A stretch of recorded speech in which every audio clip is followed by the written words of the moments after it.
in geologic formations and exist undisturbed in nature, whether the Earth's surface or below. However, when they are disturbed and transported by human activity to human environments, they are considered technically technologically enhanced naturally occurring radioactive materials. T-norm, increasing potential exposure that may result in concentration levels above background levels.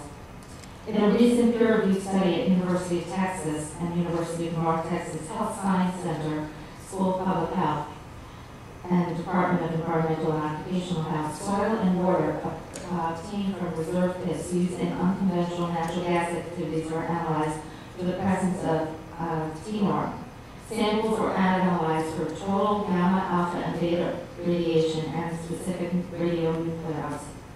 Laboratory analysis confirmed elevated beta readings, and specific radionuclides present included thorium-232 and radium-226.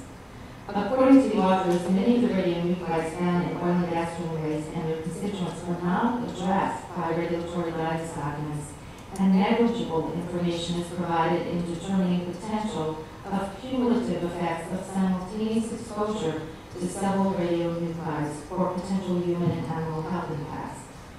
The study also indicated that the Environmental Protection Agency and the Nuclear Regulatory Commission do not have established federal regulations that directly govern norm waste from the oil and gas industry. I think it's of particular interest that when we see that fracking waste is recycled and you start to recombine over and over again these toxic chemicals and radioactive materials, that you're getting combinations that we just simply don't have any understanding of or any knowledge about. The term norm is often misused when applied to radioactive material introduced into human environments by oil and gas exploration and extraction operations. The New York State DEC improperly classifies hazardous radioactive oil and gas-related byproducts as norm instead of T-norm, which would the T-norm would require special disposal.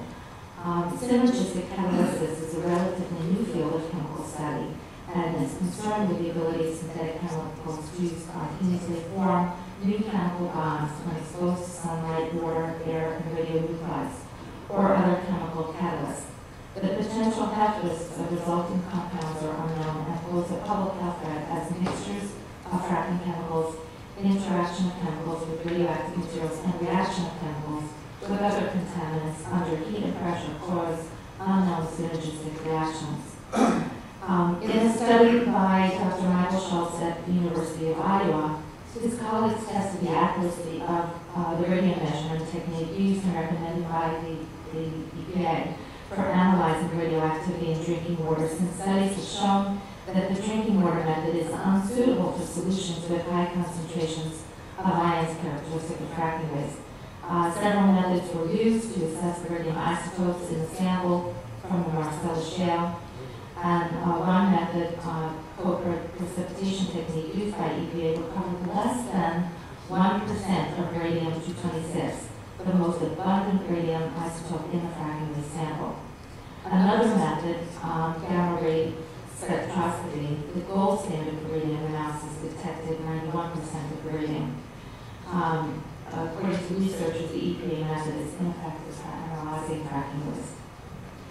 59 scientists have attested to the fact that wastewater treatment facilities are not designed to treat chemicals, contaminants, and highly radioactive materials produced by fracking operations.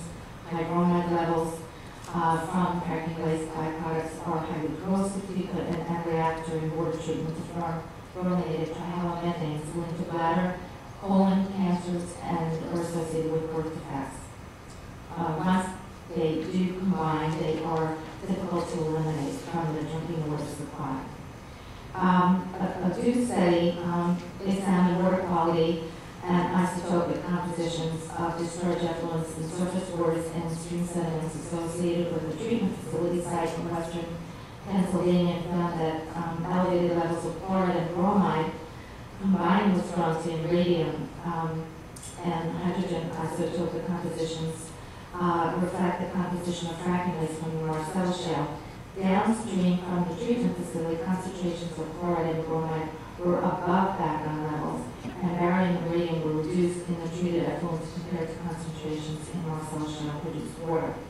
However, radium-226 levels in stream sediments at the point of discharge were 200 times greater than upstream and background sediments and above the radioactive waste disposal threshold regulations, posing potential public health and environmental risks of radium bioaccumulation in areas of shale gas wastewater disposal. We've already discussed the assumptions that the oil and gas industry enjoys from tracking and properly classifying hazardous waste materials, and the enormous tonnage of fracking waste that is being imported from Pennsylvania.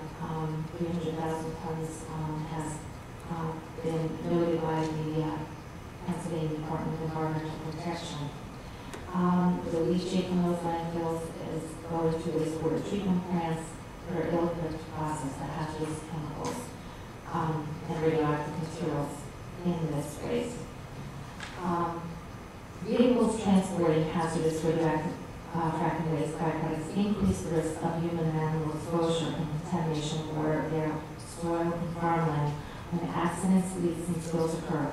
There is no special hazardous waste warning signs or emergency instructions on the trucks, placing first responders and residents at risk.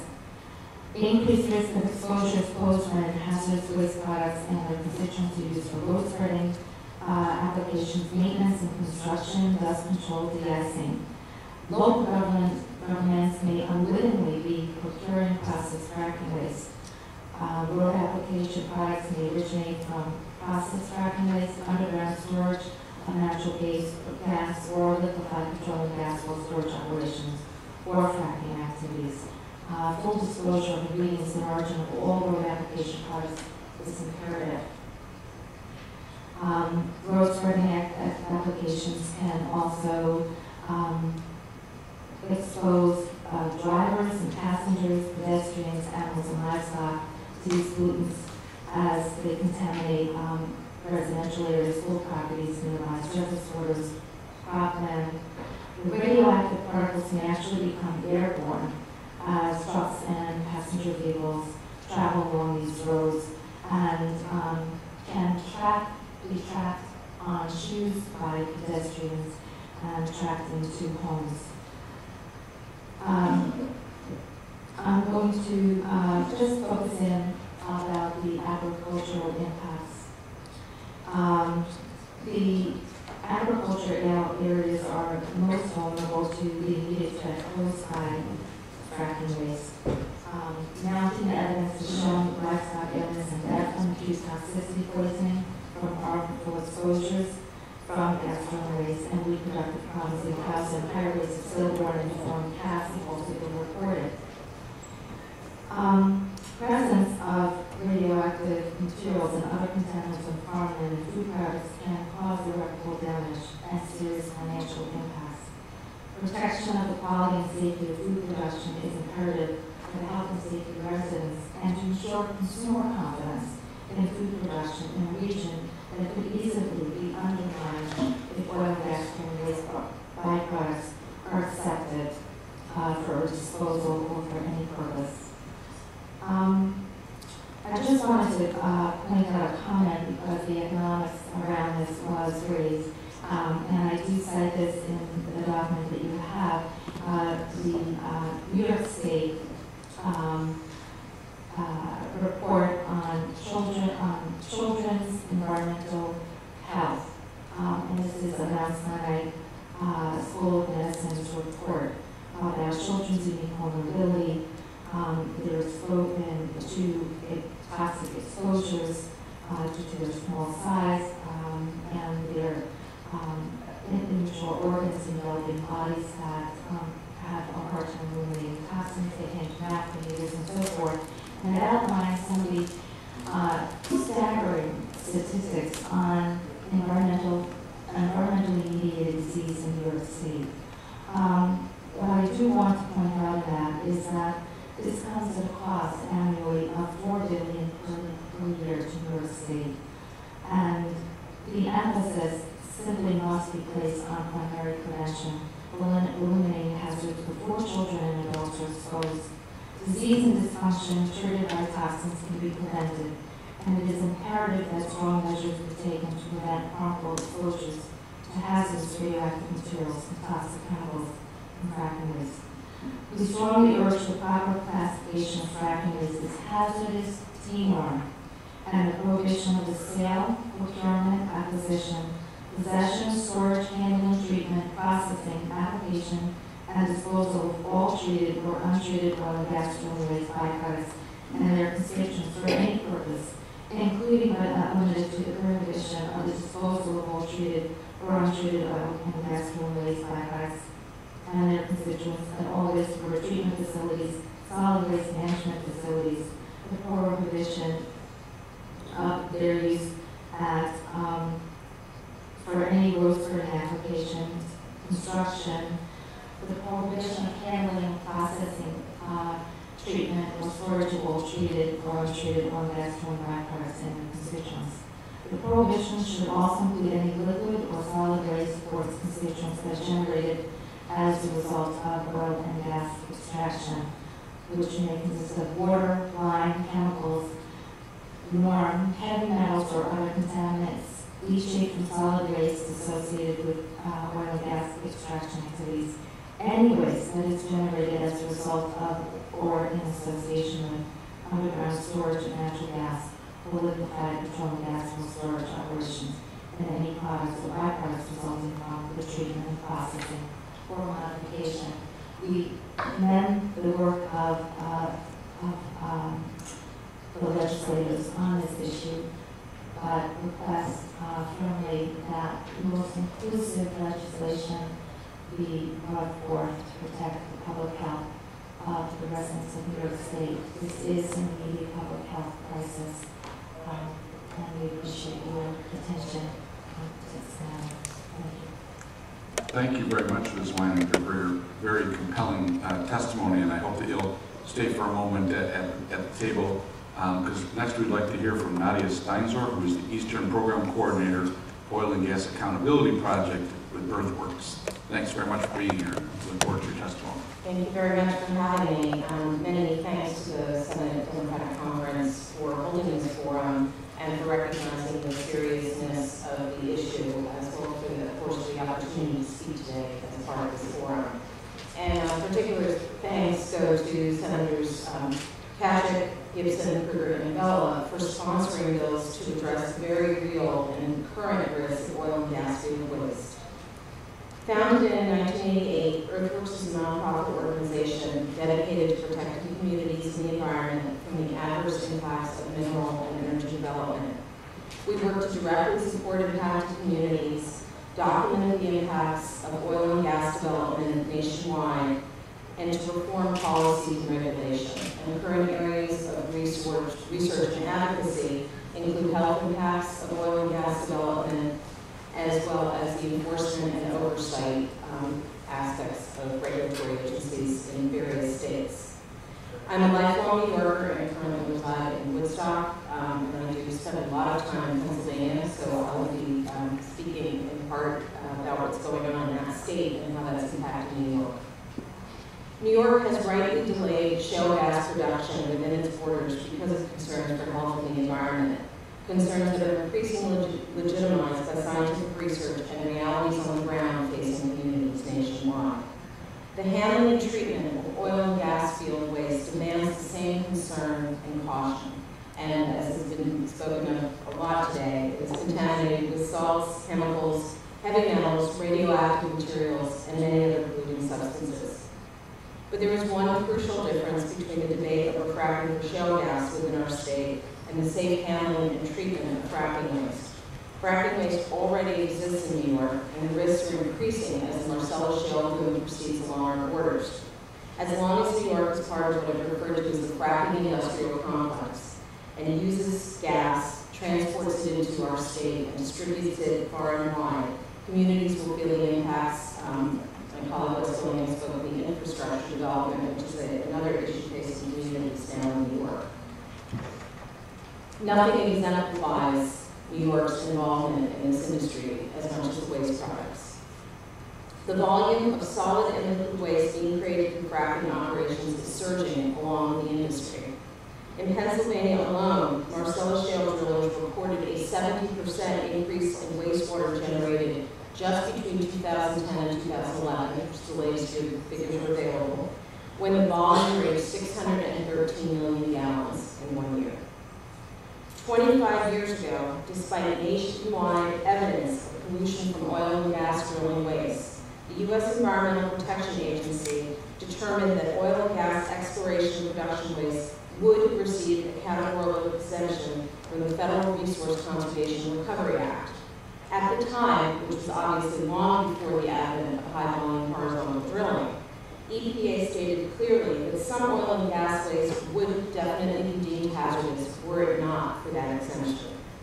Since most states, including New York, have incorporated this loophole for polluters into their own oil and gas regulations, they simply have not developed the systems and regulations to adequately treat waste to prevent contamination of water, soil, and health impacts. Unfortunately, this outdated and very risky state of affairs exists today here in New York. A key question before us today is whether New York, like so many other states, is going to become a laboratory for oil and gas corporations' experiments with waste.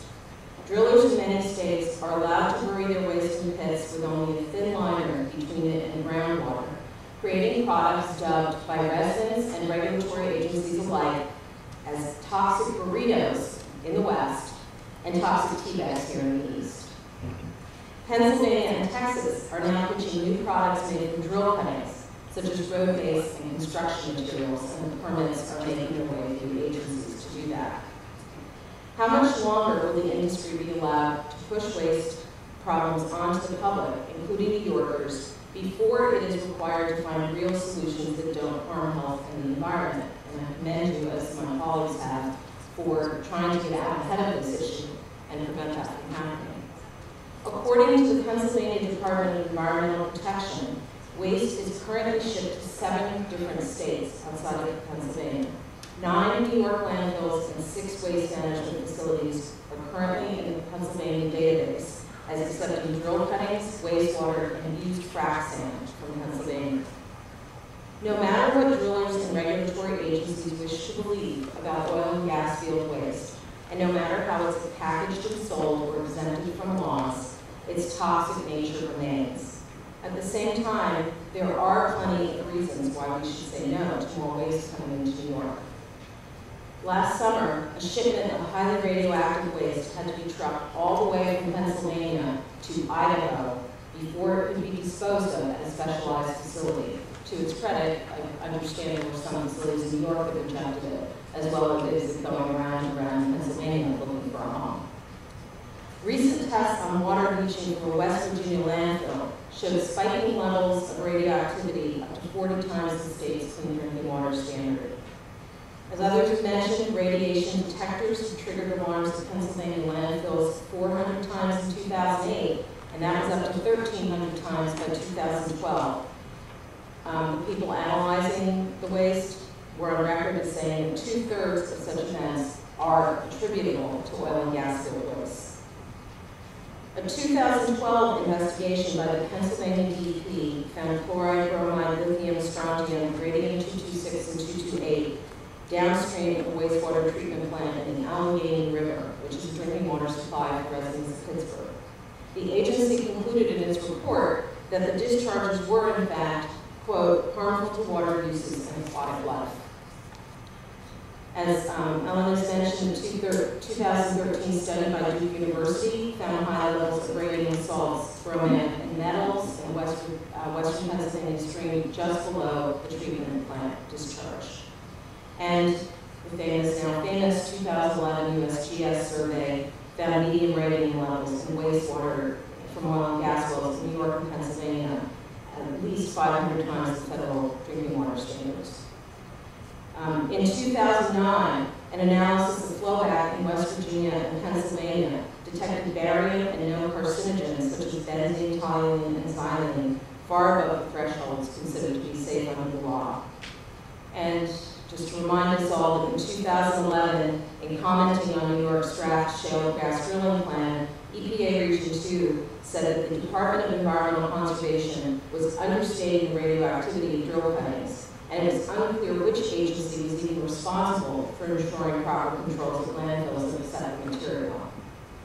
By ignoring the hazardous and toxic nature of waste coming into New York and the inability of landfills and publicly owned treatment works to adequately treat it, officials are simply playing a game of roulette with the drinking water and the health of New Yorkers.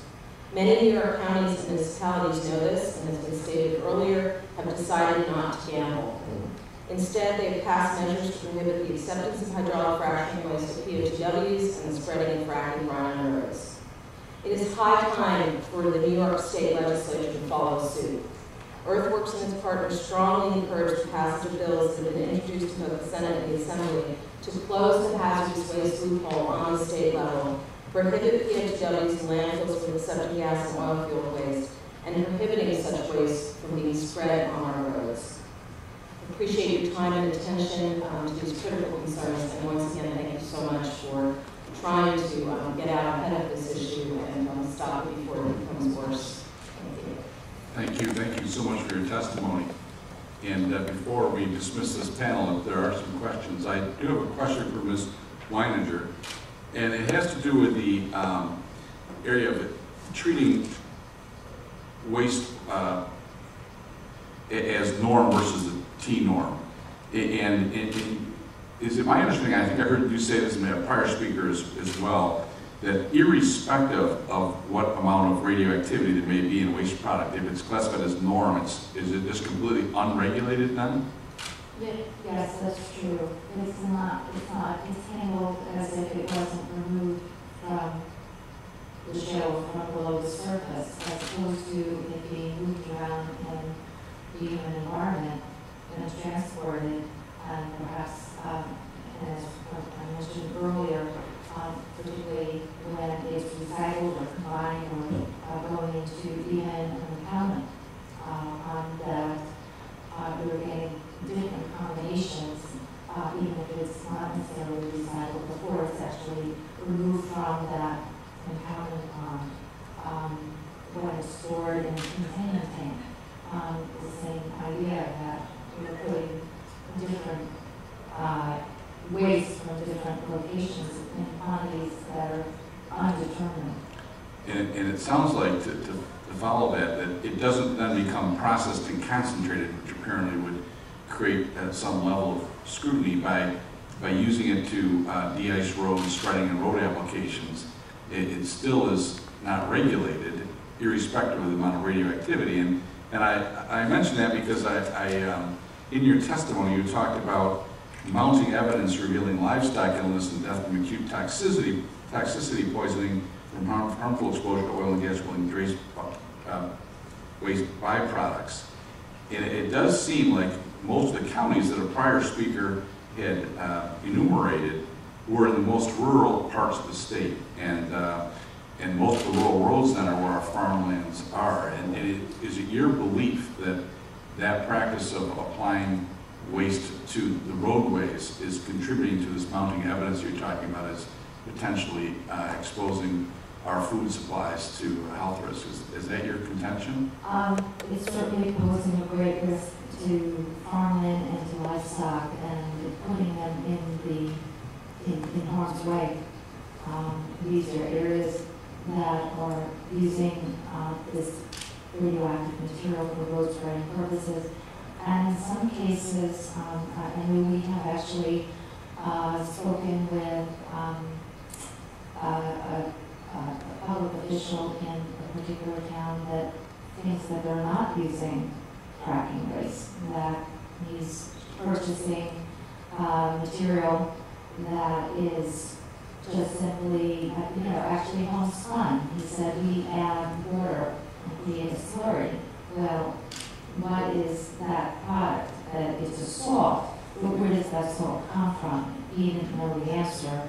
He didn't know whether it was a rewarded product that had been processed from fracking waste. He did not know the origin of the product. And as far as he was concerned, he was using a homemade product, which was not homemade.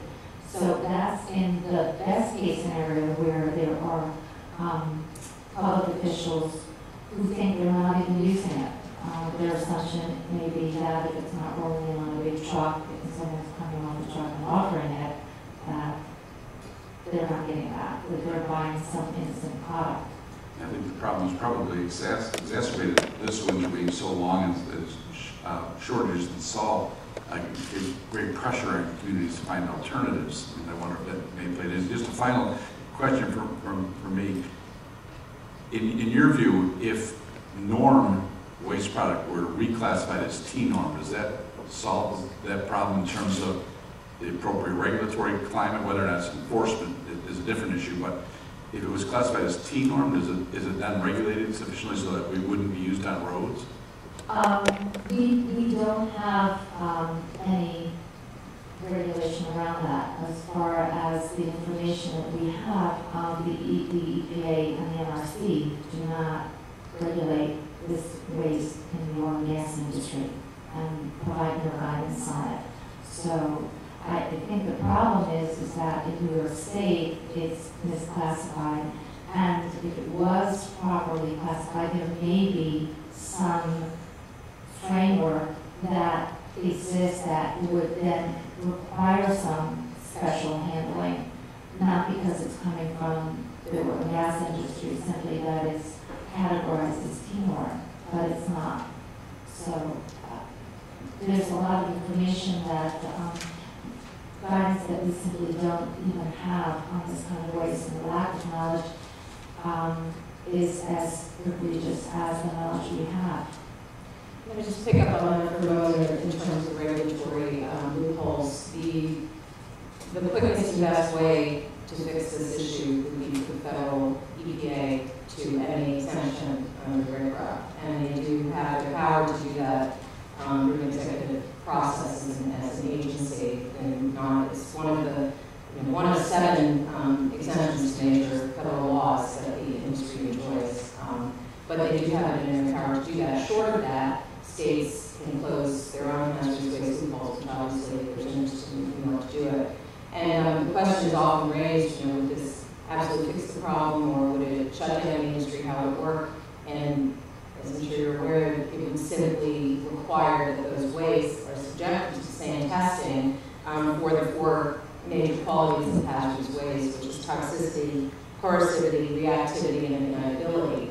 And if it doesn't fit those categories, it wouldn't be classified, but we would probably be catching a lot. And then we would also have more analysis and more science. So it would serve the dual purpose of just creating more knowledge and understanding of the waste, as well as perhaps over time an incentive to not be creating as much as toxic waste. Thank you. Any other questions?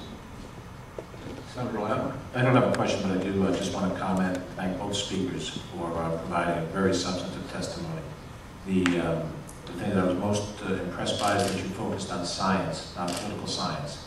And so much of the debate around this issue has focused not on the hard science that you've not just discussed, but have given us a significant amount of footnotes that we can go back and reference in a very concrete way.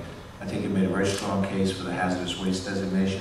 I think you made a very strong case for banning the use of the effluent, which some counties, including some of our home counties, have already done, but obviously a statewide ban would be the most important thing. And I take to heart support both of the legislation that my Senate colleagues are advancing, and I think this helps really cast a light on something that really is unfortunately underappreciated. But I think that'll be our job as senators to try to make that case. So thank you for what you've testified to today. Thank you, Senator. Thank you very much. Senator Leonard, thank you very much for your participation. Our last panel will be helping us wrap up what we've learned today and looking at potential legislative action. Hopefully we can answer the question of where do we go from here. With us we have Catherine Nadeau, Policy Director of Environmental Advocates of New York, Roger Downs, the Conservation Director of the Sierra Club, and Bill Cook, Director of Governmental Relations, Citizens Campaign for the Environment. Thank you all very much for being with us here today. And Ms. Nadeau, perhaps we can start with you. Absolutely. Thank you. So first and foremost, I just want to say thank you. Thank you, Senator Ryan and Senator Matthews, Senator Reimer, to the senators who joined us here earlier today, because as has been commented on, this is a really underappreciated facet of the fracking debate that's going on right now. You know, we can talk about whether or not the state should be fracking. It's, in my opinion, I shall not be moving forward with this has been proposed, but at the end of the day, what we've heard here over and over and over again is that we're facing the impacts one way or another. So thank you so much for your time, your effort, for educating yourselves on this issue, and for working so hard to educate your colleagues, because so many of them need to be walked through this information. So I just wanted to take a couple minutes this afternoon to talk to you about some research that we did a couple years back in Environmental Advocates. Like I said, it was for a report called Out of Sight, Out of Mind. It's a couple years old, but the information contained within has not changed one bit at this point, sadly. Basically, what I set out to do as a staff of Environmental Advocates was to just look at how is the state dealing with the waste that we're already producing from low-volume wells. How will it just translate into what happens with high-volume wells, you know, and what are the repercussions and ramifications. And working with the Department of Environmental Conservation through freedom of information requests, what became immediately clear is that nobody has any idea that we're not tracking, we're not requiring this to be treated as you know, a tenant standard. And at the time, unless I were to have hopped into my 99 Nissan Sentra and followed these trucks around upstate New York, I have no way to figure out, you know, where these things are occurring and what's happening with the waste coming off the wells. So that kind of led us down this path of inquiry to, okay, so what do we do about this? And as has been discussed here today a lot, the hazardous waste loophole is the first one that jumped out that needs to be closed, because at the end of the day, you know, we need, as Nadia said, some basic science on the issue. We need to, at the first step, understand what's coming out of these wells. And this applies for waste, whether it be created in-state, out-of-state, low volume, high volume. It doesn't matter. I mean, waste is waste. And we know that amongst the different types of drilling, different types of wells, you still get a lot of the same contaminants. So we started looking for, you know, what is in this waste. We went through the EC's own documents that are part of the environmental impact statement. We were doing research from information coming out of Pennsylvania, and it became really clear there too that, you know, we've got some isolated incidents of reporting of some producers that were voluntarily reporting what was coming out of their waste, but nobody's even asking the hard questions of what is really in there. And if you don't know what's in there, you certainly can't deal with it. So, you know, that's one of the biggest and first problems. We know a bit more today than we did when we first wrote the report, but it's still, I mean, it still stands that, you know, we don't have information coming off of each well, we don't have information telling us, you know, how precisely the waste is changing over time. We just know that it does, based on, you know, looking at these kind of higher level studies that have been done and some of the specific self-reported incidences. So we know that, you know, we need to know more, and that's step one. And the second thing is, you know, it's pretty basic stuff. We've got hazardous waste law to protect our citizens, to protect our water bodies, and protect our communities. And we lay out in law what's hazardous waste, and if something's hazardous waste, it should be hazardous waste. We can't wave the wand of the environmental conservation law and just bless this all and consider it fine. Yet that's essentially what we're doing. It's just we're washing this with the legal process. And you know, we know that what we don't know can hurt us. We heard a lot of testimony today from folks who are far more well versed in how radiation affects us all and what levels than I am. Talking to us about, you know, how much this can hurt us and, you know, what impacts this may already be having based on what's going into the landfills and coming out and leaching. So we know that there's a real threat out there. And, you know, one thing that I want to just point out in my testimony, which I said on page 4, is, well, it's clear that New York can't permit fracking, this aspect of the issue is going unnoticed. And I just want to clarify that what I mean by that is not that we, you know, may not, the government certainly choose to move forward, but we can't. We can't based on the lack of information we have right now. We can't based on what, you know, our communities are already facing and what we're asking them to face further. So I just want to point that out too.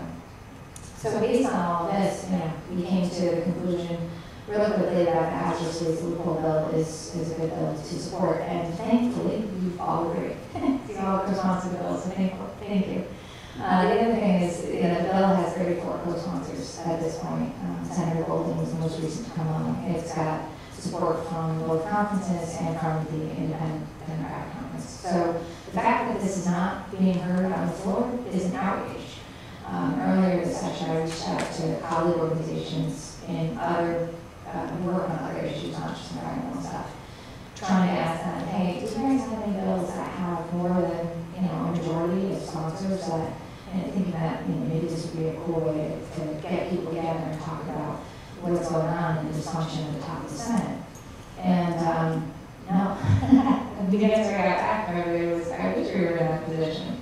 I'm like, I am in that position, and I can't get this bill. You just talk to the floor. So, anything and everything you can do, including this forum today, I thank you for. But continue to talk with leadership about this, continue to talk with your colleagues across the aisle, because this is a bill that it's A, that's calm, it's A, it's passed. But, it can come again. There are other bills that the Senate, that are before the Senate, and Senator Patrick, your bill, thank you very much for your work on that, and for bringing that before the Environmental Conservation Committee and forcing this issue. And sadly that wasn't reported out of committee. I would hope that the Senate would reconsider. However, getting it out there and spurring the conversation and getting this out in light is tremendous. So thank you for that. Senator Gibson has a couple of bills to keep this waste out of our landfills, out of our sewage plants, and off of our streets. And obviously that's a big component of this as well. So, thank you so much to all of you for what you're doing. And I hope that we can continue to work together to make this an even bigger issue and make sure that leadership starts taking this up too. Because, there's a lot of people who, it's an election year, there's a lot of people who don't want to go out and even talk about fracking. And I read the polls too, and I understand why. However, this is a no-brainer. This is something that's already impacting us, and it's being so every day. So thank you. I hope that we can continue to work this issue. Thank you very much. Thank you so much for your testimony and for working so closely with many of us in our conference. Next, I'd like to hear from Roger Downs, the Conservation Director of the Sierra Club, the Atlantic chapter. Thank you, Senator O'Brien, and thank you for sponsoring this forum. Thank you, Senator Patrick, for your leadership on this issue. Thank you, Senator Latimer, for being here as well. I know you've been a strong champion of this issue for a long time. I've clearly lost and said today, but I don't need to repeat it all. I wanted to start just by talking about the spreadsheet that I sent around, just to reference it. After the 7-6 vote along party lines that lost Senator Patrick's vote, there were exclamations made that perhaps this wasn't really actually a problem. I want you to know that this spreadsheet was certainly sent to every senator on the committee long in advance of the vote, and this information has been out there months and months beforehand. Just to explain what we did, we just went through the Pennsylvania DEP website. They have meticulous databases. They have a huge disclaimer on the front that says, we cannot verify this is actually true. This is based on voluntary reporting. But it is a system that's actually very effective, and maybe these numbers aren't completely accurate. They may be lowball. But it gives us a very good idea of what's coming over the border, and it really punctuates. We have a huge problem. Again, 300,000 tons in 2011 trail cuttings over the border, tens of thousands of barrels of liquid that are spread on roadways or potentially going to waste treatment facilities. Not the recent year, but certainly since 2011. So that claim can be made. Catherine went through the bills, and obviously we supported them. Thank you for introducing them. I think there are several different ways of going about tackling this issue. But clearly, they're not going to go anywhere unless we get Senate leadership engaged. And I want to punctuate, and repeating Catherine, when we have 34 co-sponsors on a bill, we have bipartisan support, and you have an IBC allegedly controlling part of the floor calendar is completely inexcusable not to get the hazardous waste removal bill on the floor. When you read the EC documents, when they're talking about justifying why they are allowed in drill counties to be disposed of in landfills, they constantly reference, as an afterthought, we're also bound by regulatory exclusions that wouldn't allow us to handle this hazardous waste anyway. As if somehow to justify their mischaracterization of norm. And I want to get back to that because it's very nuanced in New York, and I have more to explain about norm than I think was said already. But I think this is good. We have 16 days left in session. There will be a lot of pressure on this. I want to caution you, I fear that there may be a series of bills that will get me emphasis. And I think they're problematic. A few years ago, when we were pushing again on the hazardous waste loophole bill, Senator Versanti rather earnestly put together 5 bills. I didn't put it in my testimony, but they are S 6891 through 6895. 5 bills that essentially, in his mind, and staff's mind, dealt with the issue, from instituting tracking to disposal bans, road spreading bans. But I think the key element to remember is that he chose to delineate, he would put a ban on high volume fracking waste, not low volume. And I think it's problematic for 2 reasons. One, they define high volume as a process that uses 300,000 gallons of water or more, which is the DEC, most recent DEC definition. Even though for the past 6 years under the de facto moratorium, they've been defining or approving gas wells that use 80,000 gallons or less. So there's this huge gap between 300,000 and 80,000. There's been no environmental review. We don't understand where they came up with the 300,000 number, and Versanti is now codifying it. We don't approve of that, and I think it makes each of these bills counterproductive. But as other speakers have said, there may not actually be an appreciable difference between low volume fracking waste and high volume fracking waste. A lot of it depends on formation, but there's also a lot of scenarios, especially in Pennsylvania, where waste is being recycled, is touted as being recycled, that we may say high volume waste recycled into a low volume well. And then from that low volume well, it is completely washed of any regulatory oversight under these 5 bills. So I would caution you, if you know, obviously you have to work with the chair, you have to work with the vice chair. If they bring these bills forward, talk to them about removing the high volume definition and moving forward with a standard treatment of waste rather than having 2 regulatory standards with a chasm in between. And I think that we talked about closing the hazardous waste loophole. I would just like to say that I think we really do need legislation to tackle this norm issue, naturally occurring radioactive material. It's very confusing, and I'll say that New York State has a completely different definition than the EPA, Pennsylvania, and the rest of the country.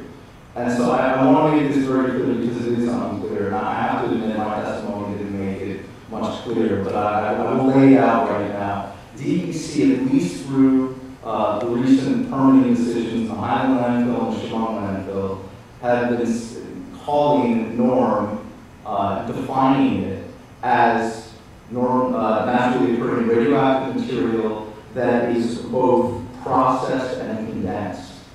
Now, in Pennsylvania, that's actually the definition of T-norm, and then they have other longer definitions that pertain to public health and look at how T-norm affects water. So essentially what they're saying is that this rock, I think generally when people think of norm, they think of a rock that you would find on the ground that may have a slight radioactive signature.